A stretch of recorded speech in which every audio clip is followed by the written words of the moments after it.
ആരും തൊടാത്ത മൃതദേഹങ്ങൾ പോലീസിനായി എടുത്തു നൽകുന്ന തിരുവല്ല സ്വദേശി സോമൻ കാലിൽ അണുബാധയേറ്റ് ചികിത്സയിൽ.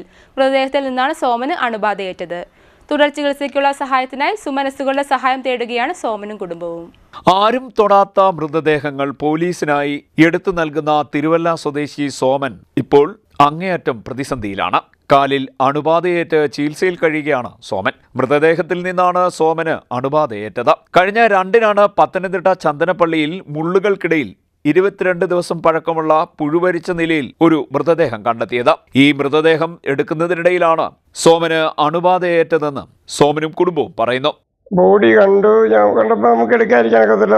എനിക്ക് ഏറ്റവും കൂടുതൽ പഴയ ബോഡിയാണ് പിന്നെ അവരെന്നെ വിളിക്കാറുള്ളത്. അവിടെ ചെന്ന് ഞാൻ ബോഡി കണ്ടപ്പോൾ ഒരു കാടിനകത്ത് മൊത്തം മുള്ളാണ്. മുള്ളെന്ന് പറഞ്ഞാൽ കട്ടകാര മുള്ളും പിന്നെ ഒരു ഇത്രയും വിടവേ ഉള്ളൂ. നമുക്കൊന്ന് എടുക്കാനായാലും കൊണ്ടുവരാനായാലും ഒരു വിധത്തിലൊന്നും ചെയ്യാനൊക്കുന്ന സാഹചര്യമല്ലായിരുന്നു.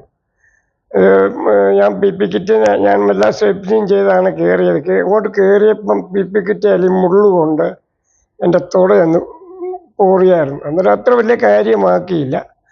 അത് കഴിഞ്ഞ് അവിടെ ചെന്ന് കഴിഞ്ഞ് ബോഡി പുറത്തിറക്കിയെങ്കിലേ ഇൻക്വസ്റ്റ് നടത്താൻ പറ്റത്തുള്ളായിരുന്നു. അന്നേരം അവിടെ നിന്ന് ഓരോ മുള്ളുകളും ഞാൻ കണ്ടിച്ച് മാറ്റി ഇതാണ് ഒരു പ്ലാസ്റ്റിക് കയറ്റിയിട്ട് ഇത് എടുത്ത കൂട്ടത്തിൽ എടുത്ത് പൊക്കി കൊടുത്തില്ല. ഈ ബോഡി മുള്ളിനകത്ത് വില്ല് പോലെ ഇരിക്കുകയായിരുന്നു.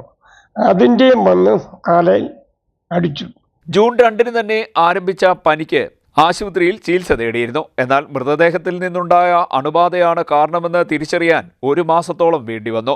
പിന്നീട് 4 തവണ കാലിൽ ശസ്ത്രക്രിയയും നടത്തി. 3 ദിവസം വെന്റിലേറ്ററിലും കിടന്നു. 7 ദിവസം തീവ്രപരിചരണ വിഭാഗത്തിലായിരുന്നു കഴിഞ്ഞിരുന്നത്. അണുക്കൾ ഏതാണെന്ന് കണ്ടുപിടിക്കുന്നത് തന്നെ ഏറെ ദിവസങ്ങൾ എടുത്ത ശേഷമാണ്. ഇനിയും 3 ആഴ്ച കൂടി ചികിത്സ ആവശ്യമുണ്ട്. തിരുവല്ലയിലെ സ്വകാര്യ ആശുപത്രിയിലാണ് ഇപ്പോൾ സോമൻ ചികിത്സയിൽ കഴിയുന്നത്. സോമന്റെ ദുരവസ്ഥ കണ്ട് പോലീസുകാർ 1.25 ലക്ഷം രൂപ നൽകി സഹായിച്ചു. മറ്റു പലരും നൽകിയ സഹായത്തോടെയാണ് ഇതുവരെ പിടിച്ചു നിന്നത്. തുടർ ചികിത്സയ്ക്കുള്ള പണത്തിനായി സുമനസ്സുകളുടെ സഹായം തേടുകയാണ് സോമനും കുടുംബവും. ഇപ്പം തന്നെ ഒരു 3 ലക്ഷം രൂപയോളം അടച്ചു. ഇനി ഒരു 280ഓളം ഇപ്പോൾ അടയ്ക്കണമെന്നുള്ള ബില്ല് വന്നു കഴിഞ്ഞു. നമുക്കിപ്പോൾ ഒരു നിവൃത്തിയുമില്ല അടയ്ക്കാൻ.